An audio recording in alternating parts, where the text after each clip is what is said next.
education, to be more specific. And as she told me, that is her passion and her research. So without further ado, I'm going to hand it over to Mary, and thank you, Mary, in advance for teaching us about that. Thank you. Great introduction. Let me get started.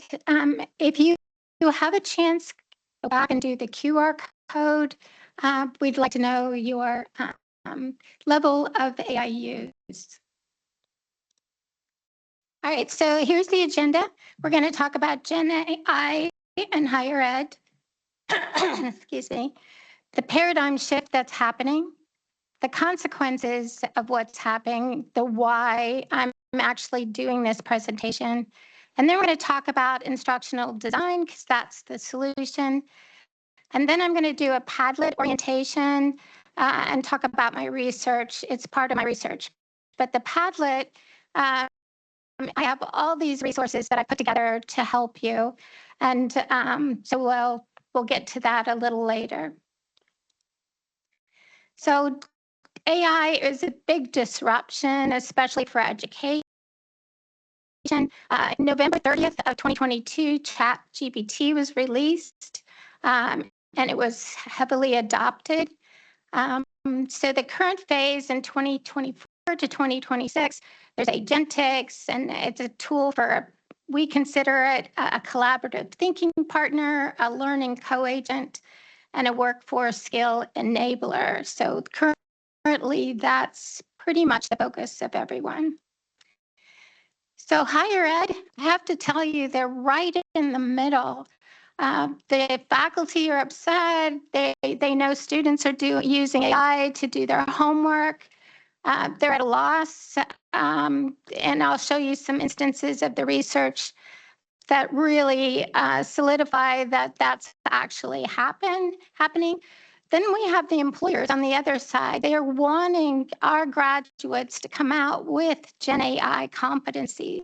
So they're in the middle of it. They're trying to navigate it. IU is actually doing a lot of work to educate, train faculty. So this paradigm shift, let's highlight higher ed. They have seen this shift. It's similar to the introduction of computers and the internet. Students are using AI to do.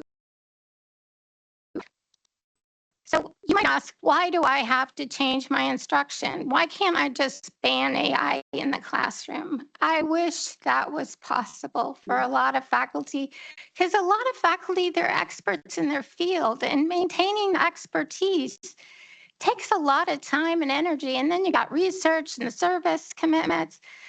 So, but there is a really good reason, and I'm going to provide you sequentially with some evidence to convince you that we really have to change how we're teaching.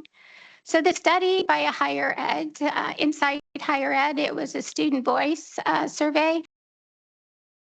They surveyed 1,047 students at 166 2- and 4-year public and private nonprofit institutions in the US, and they found that 85% of students relied on GenAI to do their work.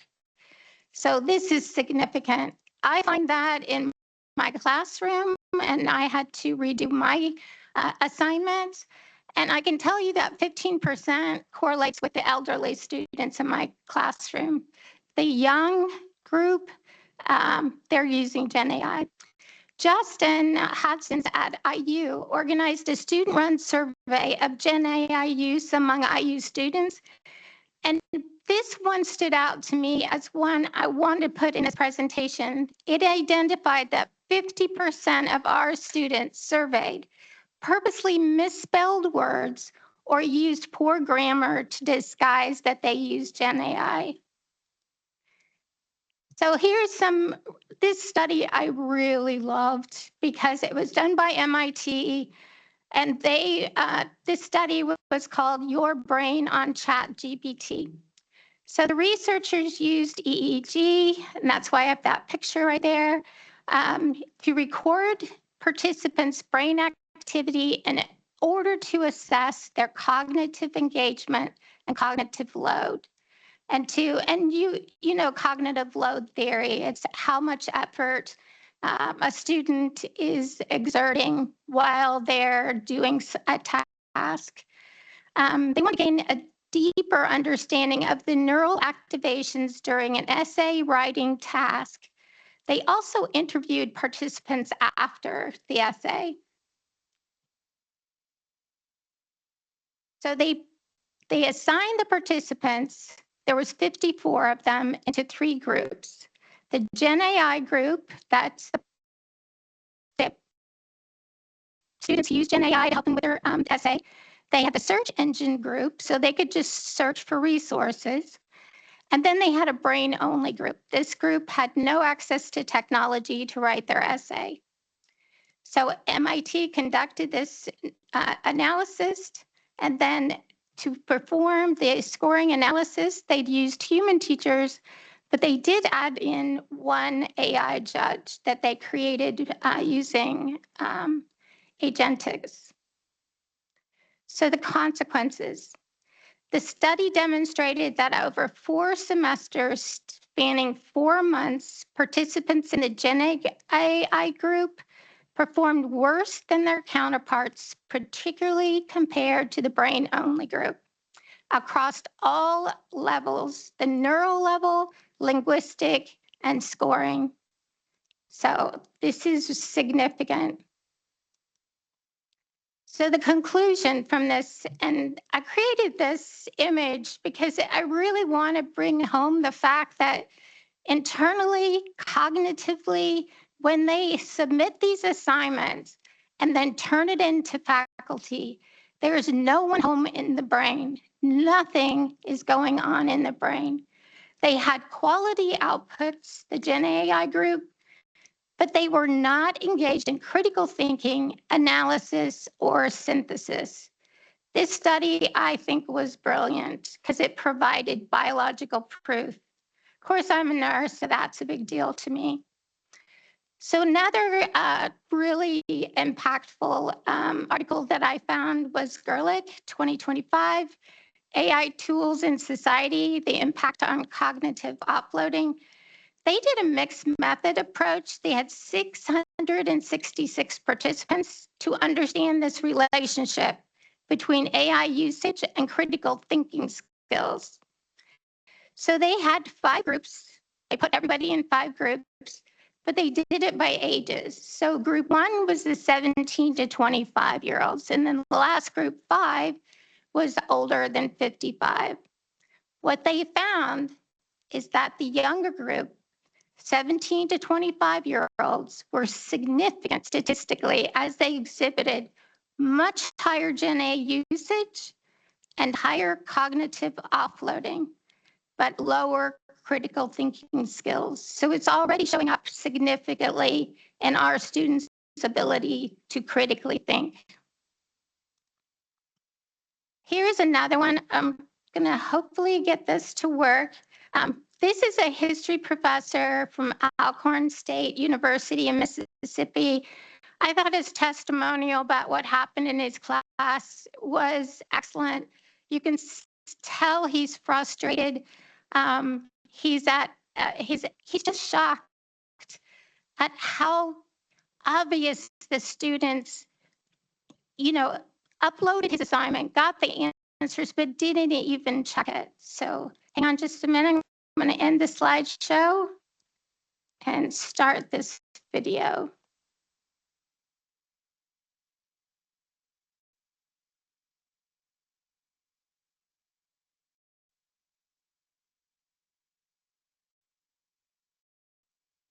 A portion of their midterm because they all used AI to generate their entire response.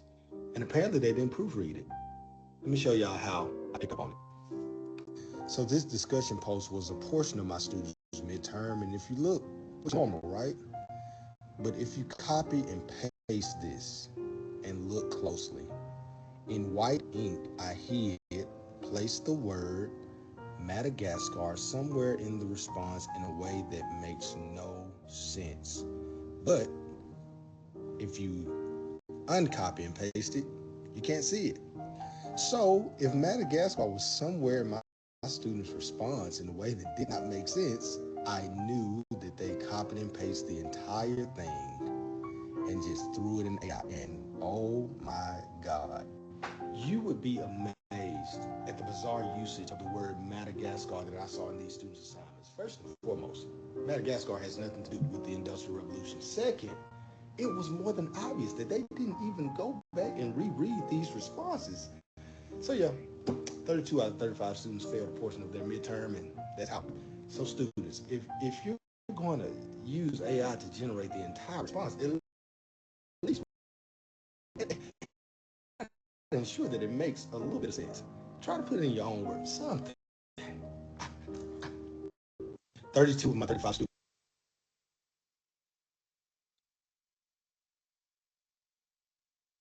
So it was really powerful. He was frustrated. If you see him on other sections of he's doing a lot of videos for TikTok. He still talks about how he feels he's out there floundering, and he really doesn't have any idea of what to do about this situation. So Wang et al., they outlined a disturbing trend in some educational settings. Students use AI to complete their assignments, and then educators use AI to grade them. So do you think this is ethical? So really, basically, the students aren't learning. They are submitting their assignments to AI. They're submitting as their own work to the faculty, and then faculty are uploading it to AI to grade it. So it's not, I would say personally, I would never upload a student's assignment and have AI grade it, but it is documented, and they have found that this is being done, and it's just not, it's just reinforcing GenAI is not going to catch students the submitted assignments, catch that it was done by AI. So here, it's just not an Indiana University problem or an Indiana problem. I know some of you are from other universities. It is this university put out this statement. I just want to read a few lines of it, and then I'll show you who this is coming from, what university. So a challenge much bigger than technology is much of the public discussion about AI focuses on tools and productivity, but education faces a deeper challenge. So it's relevance. How do we prepare graduates for careers where AI is embedded in daily practice? Engagement. How do we ensure the learners remain active, meaningful, and relational? Trust. How do we maintain confidence among our employers and society that our qualifications certify genuine capability of our students? So that is it in a nutshell. And here's the University of Sydney. I have a lot of connections in Australia, and they really are doing great work on understanding the issues in higher education and then doing something about it. But I really want to put this here so that you understand it's not Indiana, it's not the US. I was at a conference in Spain, and that was what everyone was talking about from multiple countries. So the solution is instructional design, and you'll see as we go through some examples, it really will make a huge difference. This is an increasing need to move beyond traditional assignments like we've had, and design learning experience that are either AI resilient or AI integrative. We need to transform our instruction. It must evolve in order to capture true learning of our students. Because right now, it's machine learning, right, for a lot of students. So GenAI Resilience, it's a pedagogical strategy and assessment designs that foster authentic student learning, critical thinking, and academic integrity. And then the integrative approach, it incorporates AI literacy into the curriculum by requiring students to engage with AI outputs critically, build upon them in meaningful ways, and document their use ethically and transparently. And you'll see how critical that component is. And it actually, one of the examples that I think is excellent, it actually has the student going back to the sources that the faculty provide to either validate or dispute the AI responses. So the Resilient, again, it's a strategy. It fosters authentic student learning, critical thinking, and academic integrity. But I had to add this note. From a year ago, resilience was much easier to do, but the AIs have now gotten to a level of sophistication. It's going to be much harder. So rather than merely trying to detect or ban AI, these methods aim to make assignments inherently resistant. So we'll go over that in just a second. So here's some core strategies for resilient. Again, it's only a few assignments that I can see that this would work. We're going to focus on process over product, break large high-stakes assignments into smaller scaffolded steps, like have them do the proposal and then turn that in, outline, annotated draft, final paper.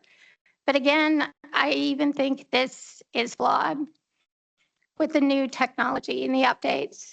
Emphasize personalization and local context. This works very nicely. Create assignments that require students to connect their core concepts to their unique lived experiences. I did this in class, had them create a survey, surveyed other groups, then analyze their results. It was perfect because nothing AI could do would help them. Incorporate metacognitive reflection. Ask students to reflect on their learning process, such as submitting a reflection memo. At least that kind of going back, looking at the information, if they got it from AI, it causes them to reflect on the information, and hopefully it's not as severe cognitive download. So what ChatGPT is not good at, and you might think about these as resilient options, it's not good at podcasts. It's not good at oral presentations or defenses, handwritten work, real-time polling, and very specific assignment instructions. But again, as AI gets more sophisticated, these options are becoming far more limited. What is really good is GenAI integrated assignments. And like I said, I'll show you the examples in a little bit. You'll find that it intentionally integrates GenAI as part of the student experience. It's providing the AI literacy. As part of the integrated design, students compare GenAI-generated outputs against their course materials and scholarly sources.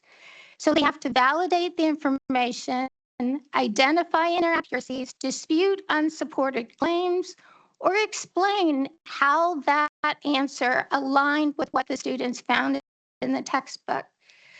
We are finding across the country that students are really not wanting to read. That's the easy solution, upload to AI. But by having the students then go back to the textbooks, that's where the deeper learning occurs. So the most valuable realization that I found for students is understanding bias and inaccuracies generated by GenAI. So that's why I really love GenAI Integrated. We are preparing students for the workforce. We need to find out actually how is AI used in the workforce, in the future job that they're going to obtain. And we've got to make sure that we are in whatever class, you could have one instructor per semester. However you can do that to make sure that they have that and they're proficient. So trying to ban AI is not going to work, and we really need to focus on creating a curriculum, target those instructors who really understand how AI works and who can teach the skills that they are going to be expected to do in the workplace. So here's the key differences. In GenAI Resilient, the focus is minimizing or banning AI, focusing on human-only skills, and examples like in-class handwritten essay, oral exams, podcasts. GenAI Integrated uses AI as a tool for learning, like brainstorming, critical analysis, and understanding ethical use and bias. Example, critiquing an AI-generated essay, validate or dispute, cite using traditional sources as their evidence. So now we're going to go to where I have put all our resources, Padlet, and this.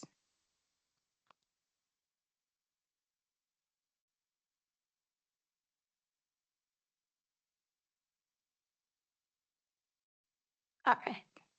Can you see it? All right. So I created this Padlet, and I've all these resources for you. So the first one I'm going to talk about is if anybody did this survey, we're going to see if I don't have any responses.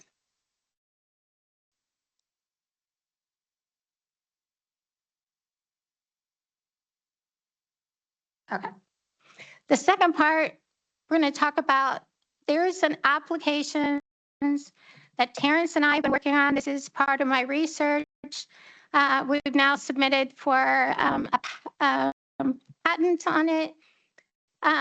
These are two technologies that you can take your traditional assignment, and this is only for IU. Unfortunately, it's not open to everyone else.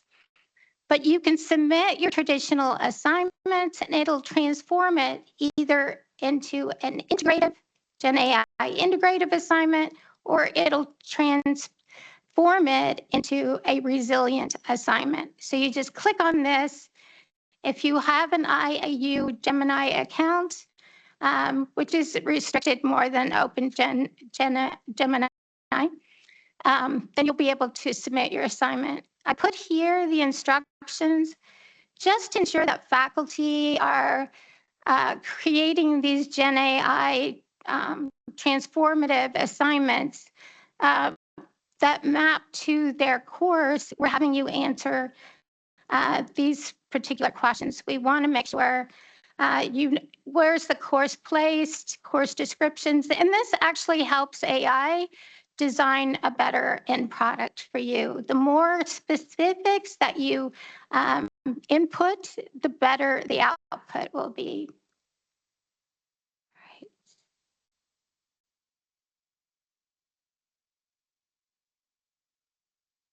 All right, am I back? Okay. All right, so that is those apps. But I also create examples. So you don't have to use the app if you don't want to. You can actually use some examples of what I created. I love this one. This is a perfect one. Remember, this is a higher level nursing student. It was actually a faculty who teaches, Margaret, who teaches at our campus. She does labor and delivery. OB is her specialty. So I took her, she wanted it transformed. So I took one of her assignments and then transformed it. So the introduction is all hers, but then we get into the transformation. So the student guidelines for using GenAI in a clinical judgment case study, it really specifies exactly what they're supposed to do and give them examples, and they have example prompts. So the flow that they're being told to do is to ask AI, validate it using the sources provided, instructed by the instructor, and then cite. their sources that they're using. So ask GenAI your clinical questions, look it up in your textbooks and course materials, and then approve sources that's listed. So this is Bloom's and taxonomy, which is really where we want them to be. They're an analyze. That's the one I've assigned to this one because they're analyzing the output. They're going to, we even specifically gave them a validation example, how this is a dispute example. It's just really an excellent way to give them the skills. This is training them to understand AI is not perfect and how they can validate and dispute. And what they'll find out is AI isn't the be all end all. It's lots of mistakes. A lot of things need to be corrected. Then they're going to complete the comprehensive review. And what's really interesting is that in this, when I uploaded this, when it came back out, the rubric, there was less points with dealing with the AI output, but more points assigned to the reflection. So it was actually amazing. The instructor, I sent it back to her after it was done, and she loved it. So it even gives examples of how to validate, how to talk about nuanced and expanded, what they had to do, and their disputed ones. And then the citations, this left nothing for the students for the first time, left no opening for them to do something incorrectly. That's what I really loved about this output. Then we listed the course sources, go on, required disclosure format. They even were learning the skill as when they do use AI, how are you going to disclose it? And then it talked about additional requirements. So then it starts the case study. So the students, here's the orders, here's the position, all this. So all these, each section, they would be putting it in AI and getting the answers, and then checking for validation, etc. So I'll go back here. I want to show you, this is step-by-step unfolding. Strips are happening. Students have to interpret it. So here's what I really loved is the reflection. Very, and this is a group activity, so it seems overwhelming that you would have one student do it, but it's a group, usually 3 to 4 students. So the reflection, how accurate was the GenAI output overall? And it tells them what to consider. So like I said, again, it's not giving them any chance to make quick answers that are really not relevant, or they didn't ask or discuss things deep enough that the faculty person felt that they really understood how important the accuracy of the GenAI output is. So these are what to consider. These are the guidelines. Then reflection B focuses on clinical judgment and reasoning, which is really important for nursing students. Reflection C is what to consider. What are the ethical implications? What are the AI biases that affect clinical practice? This was really important because we have to worry about in nursing to make sure students understand the underrepresented groups and how medical outcomes for them are predetermined in many ways and why that's important. The next reflection D is what to consider. What did this exercise teach you, which is really valuable? How will you apply this critical evaluation skill in clinical practice? And what will you do differently the next case study? So again, reflecting on their performance. And the last one, what will you do differently? And then it talks about a reflection grading note. I thought this was really good, step by step instructions. It was excellent. And this talked about this section, ethical and bias reminders. This is not part of the assignment. It's just an education to the students about accuracy and bias. And then here is where I wanted to show you the majority of points were not in the actual GenAI output. It's the validation is 30 points. The comprehensive reflection is 45. Citation and disclosures is 15, and 10 points is the professionalism. So just absolutely amazing how that helped students. Sure. Microphone again. So this is really fascinating.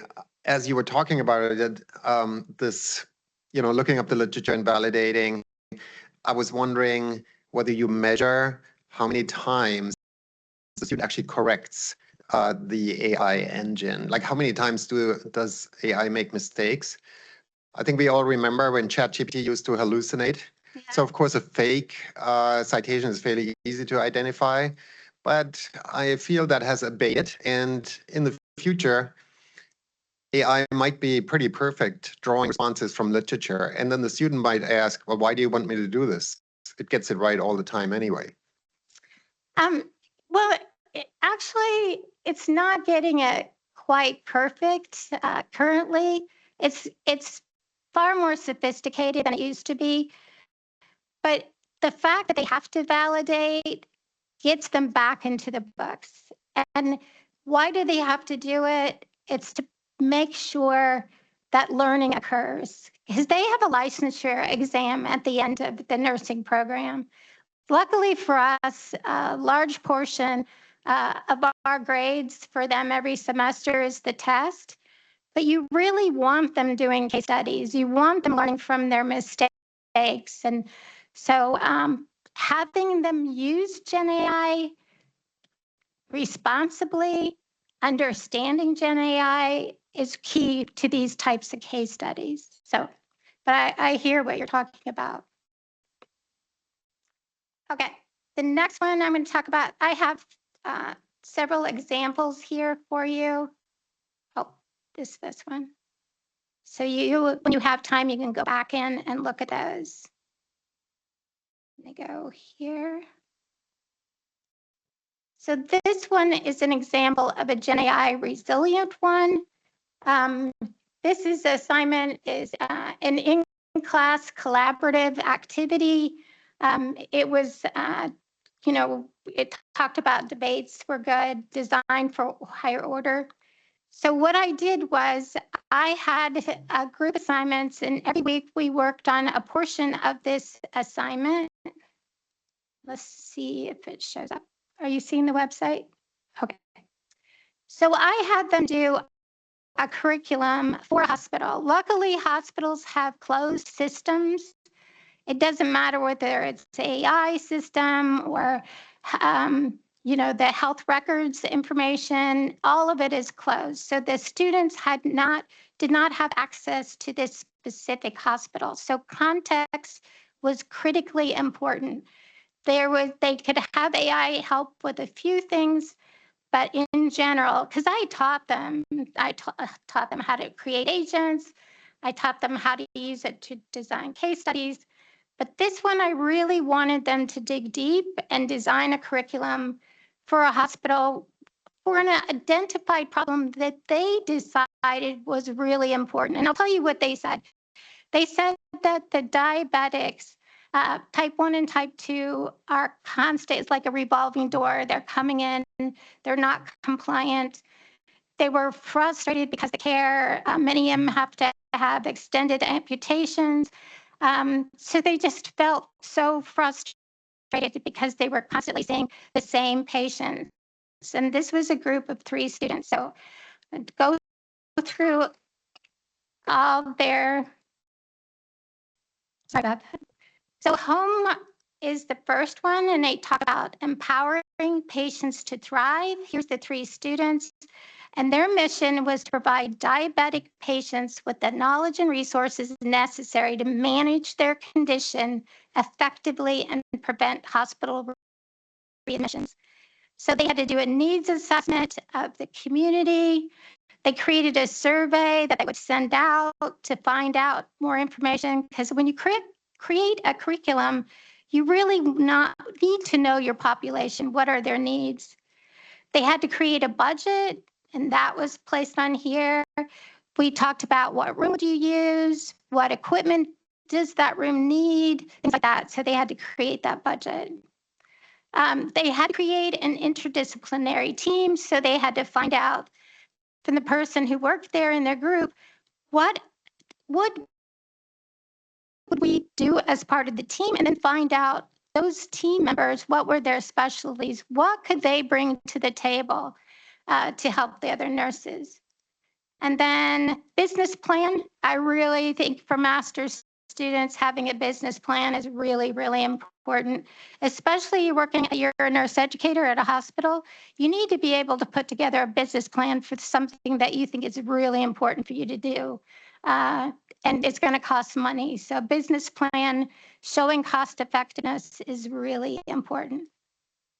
And then nurse educators, the role that they have in design and evaluation. And then the last one was how to contact them. So they did all this work. We worked on it the last probably 4 weeks of the class. We took about an hour of the class time for them to work on this. And then they uploaded it or created this website. Right.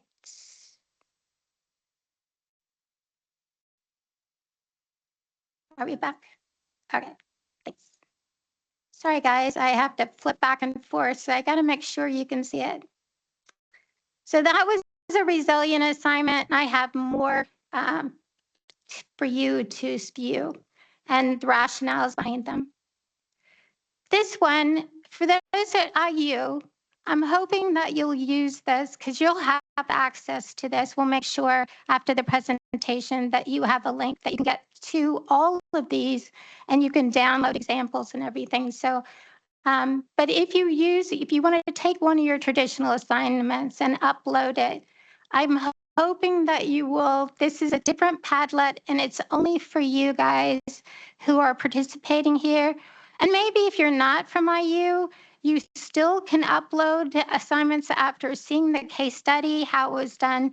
If you transformed yours yourself or tried to use A to do it, please upload it. We work in silos. You don't have to put your name on it, but other people can get ideas from what you have done. And always remember, you are the human. When you get your output, make sure you go through it line by line, make any corrections, and then upload it. Because it doesn't always get it perfectly, but we have been really, Terrence and I are really impressed at how well it's doing.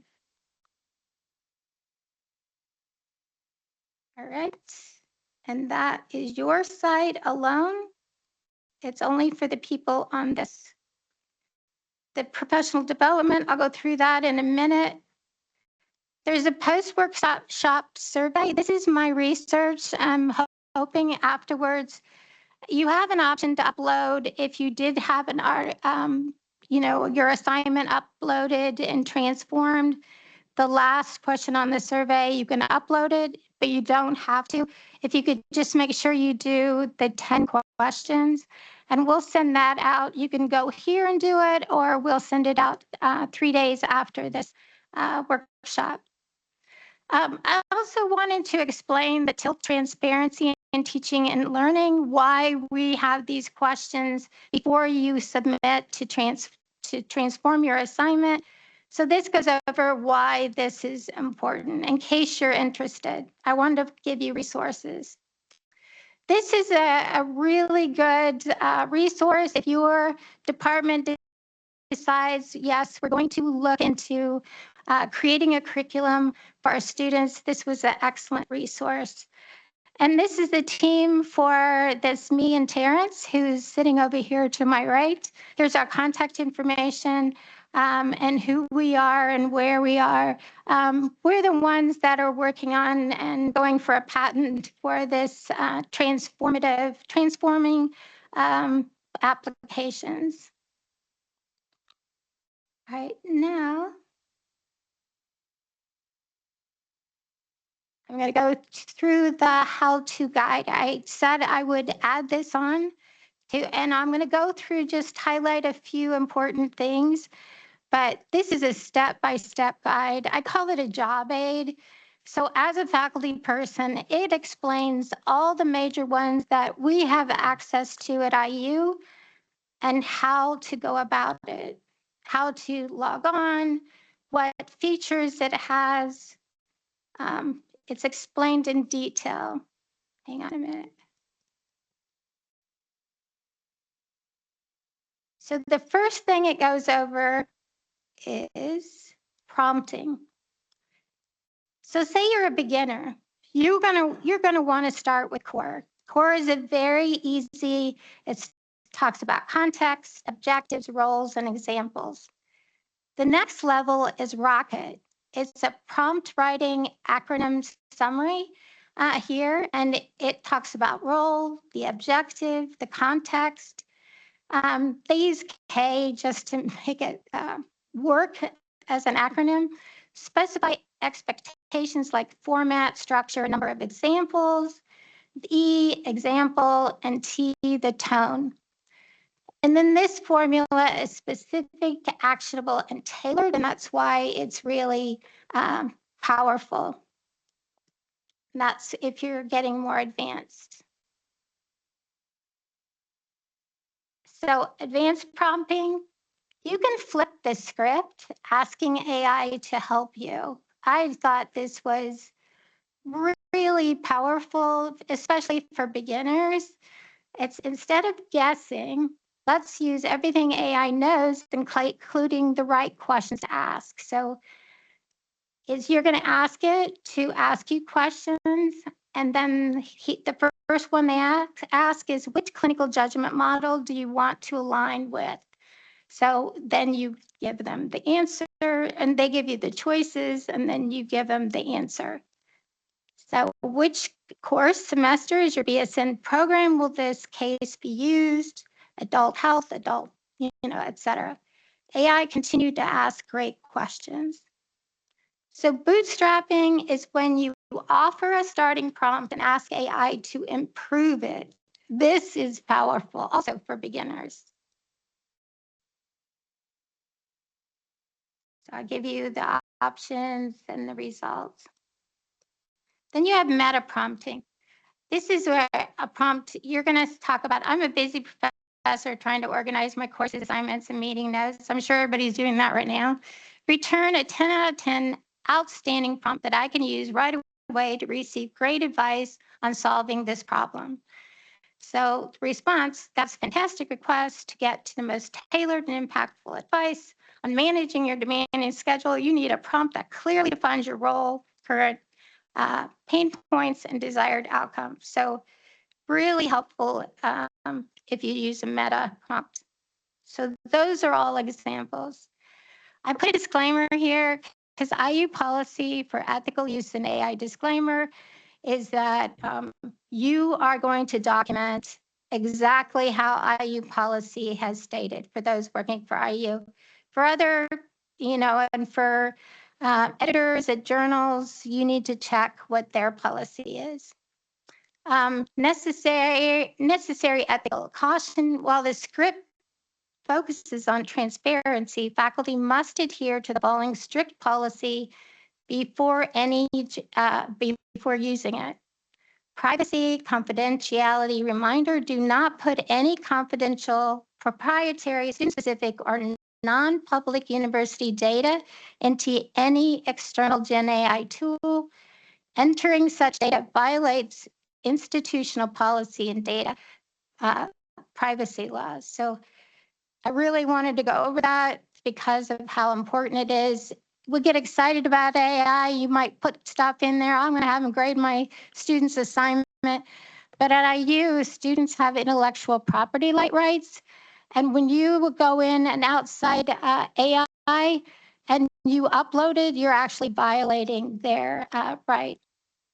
All right, so next then I go through all the instructions step by step, how to do GenAI. We're going to talk about Google and Notebook LM first off. I love Gemini, but I really, really love Notebook LM. I use this, teach it to my students. It helps them create essays, questions, which really helps provide a deeper understanding of the content. When they get an essay question, they try to answer it, and then they go back and see the correct answer. And Notebook LM only uses the sources students upload. So I showed them how to take their chapter. The neurotransmitter was the one that was really driving the students nuts. They were having a hard time understanding it. So I had them copy and paste that content into Notebook LM and create quizzes for them, essay questions. And it really helped. They absolutely loved it. Rather than using AI to just get their answers to their homework, this is a way for them to use it that helps them study and do well in their classes.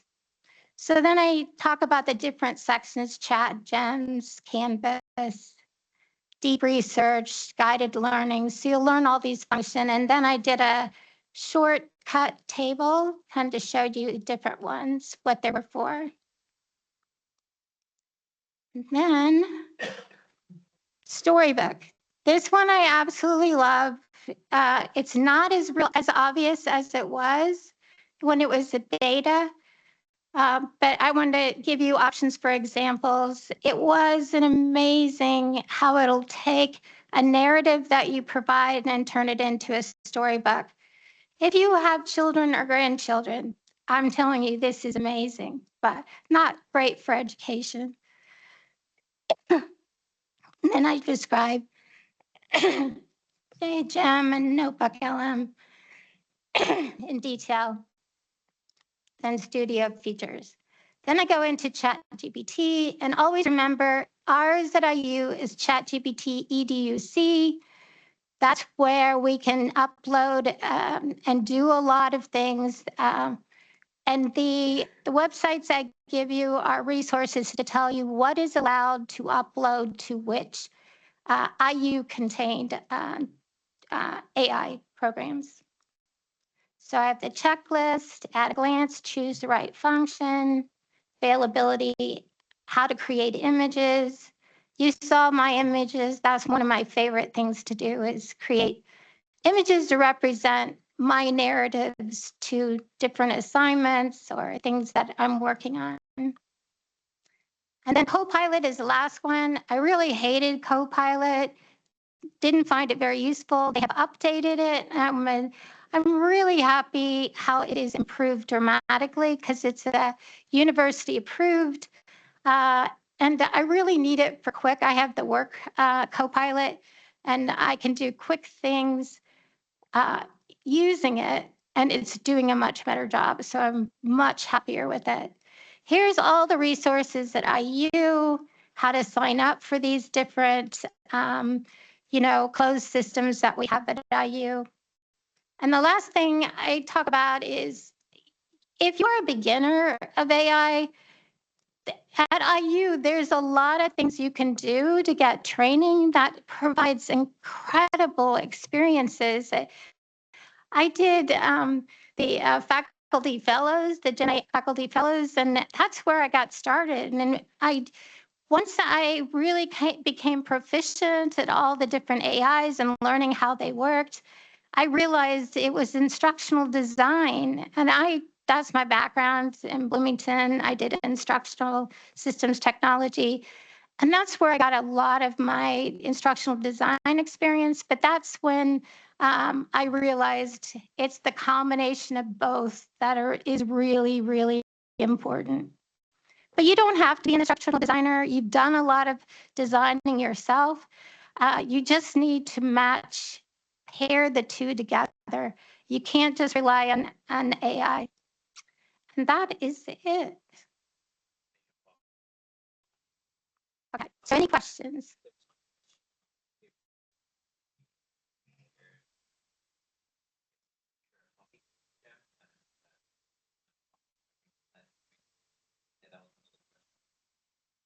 That we are going for a patent, so we cannot, what we coded, what information we input to create. It's a multi-stage agent that it's called a multi-agent architecture that we designed.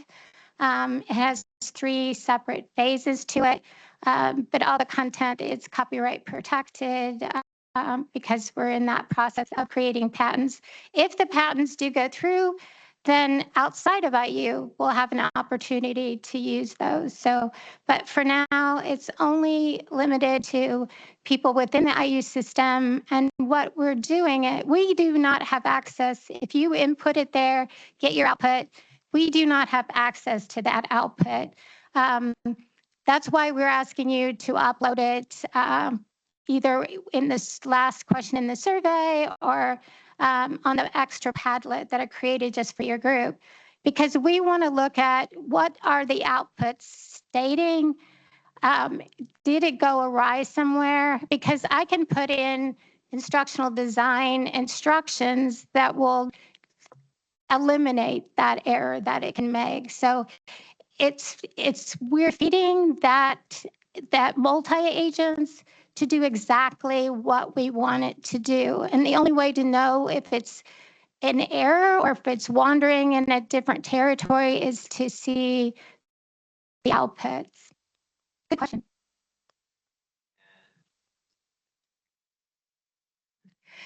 Yeah, in the Padlet, I put Terrence and I's, our email and our information. So it's the last, you have to scroll all the way over to the end to find that information. But we're the sole team working on this, and it's been so much fun. And I really, really enjoy it. Why we got into this, why it was so important is faculty are so angry. Some that we've met are really, really angry that this is happening, that these great assignments that they had that are now worthless because students are uploading it to AI to get the answers. I had one faculty person who was so angry because the student turned in a graduate level, this was a second year student, a graduate level essay, and he knew that he wasn't responsible. So I told him, I said, I would have a post discussion and have them defend that assignment that they turned in, because then they'll have to go back and learn the content. And I said, really, they're still going to learn, even though they used AI to do it. Having to prepare to do oral arguments in the classroom is a way to, all right, they used it, but hey, they're still going to learn the content, which he was so disheartened by the fact that he knew the student didn't do it. But you have that secondary thing, and he did do it. I haven't heard back from him how that went because it was at the end of the semester.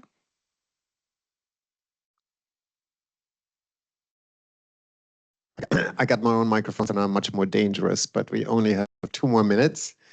So I'm going to ask you a really, really big question. And that is the following. You spoke about the development of critical thinking abilities, okay? And of course, we as dyed-in-the-wool educators, we want our students to have those abilities.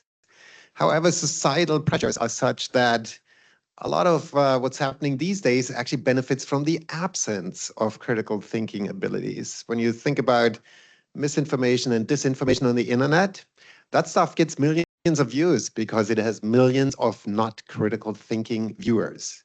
So how do you reconcile this, the battle of old that we're still fighting with the newish tendencies for this to go out of fashion? I think, to me, it boils down to like cognitive load theory, critical thinking, those principles that are critically important to prepare our students for the workforce. if they don't graduate with those skills, it's devastating to the employer to hire a student who has an IU diploma and they are lacking those skills. So I understand what's going on in social media, but I think in a classroom, I just put, in my classrooms anyway, I put this boundary of what's acceptable, and my assignments are having them focus on the most important things that I need to teach them. And critical thinking for me is one of the key things that I have to do to prepare them for when these nurses graduate. They're going to be expected to understand evidence-based practice, because that's how we change practice.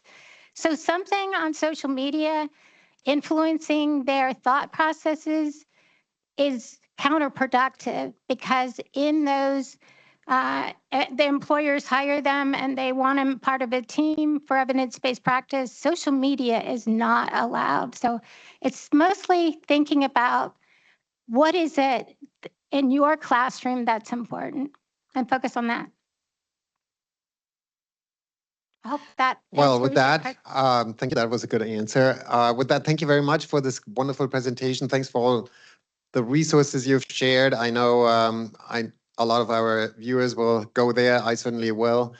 And hopefully this will not be the last conversation on the subject with you. So thanks for coming and No. presenting. It's my passion. Thank you. Can you send them the link to make sure they have it? I sent them. Perfect. Okay. What I'm going to do in the Padlet is really, tell them that does not give them a pass for your work, so they can't use our technology to transform assignments. Are you putting instructional design in the descriptions now, having them do, or are they still doing skills?